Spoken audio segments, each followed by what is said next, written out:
They see a breakout and they chase it. As you can probably see, the market flew down, and most people would be entering their short position somewhere around here just for it to immediately reverse on them. Then price snaps back instantly, takes all of their stop losses, and leaves them in a worse situation than they was in the first place. That's not random. That is what is known as a rejection block. In this video, I'll show you exactly what rejection blocks are, how smart money uses them, and how to trade them with precision without guessing. A rejection block is a price zone where the market aggressively rejects, meaning price tries to move in one direction but gets instantly shut down with momentum from the other way. You'll usually see this as a sharp wick, a strong engulfing move, or right after liquidity gets taken. This tells you one thing: orders were sitting there and they got filled. That it doesn't really represent anything more or anything less than that. But this is how we use them, and this is why they matter.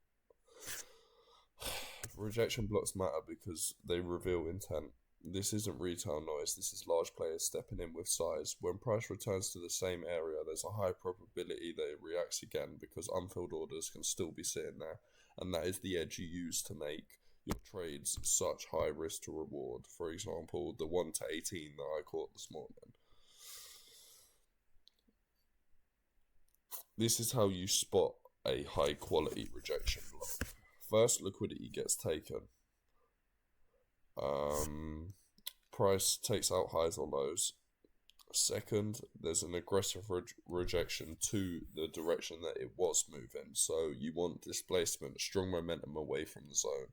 Third, structure shift. Price starts moving in the opposite direction with intent.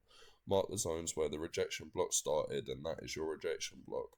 These usually work on higher time frames better, but obviously the higher time frames you have, the longer they will take to play out. So for example, an hourly rejection block is going to hold more power but going to take longer to do what you want it to do.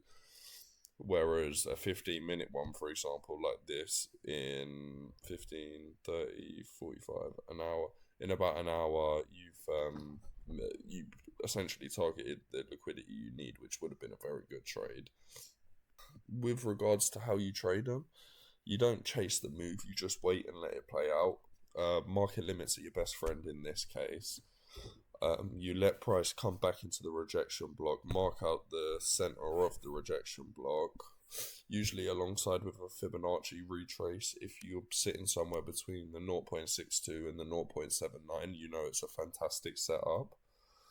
Then you look in the lower time frame, so down to the 1 minute and the 5 minute.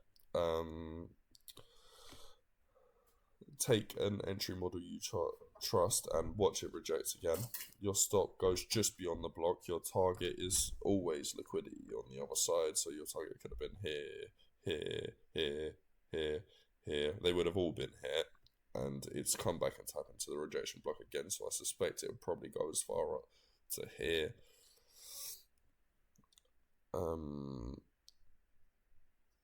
It's really quite simple, it's mechanical, and it's repeatable.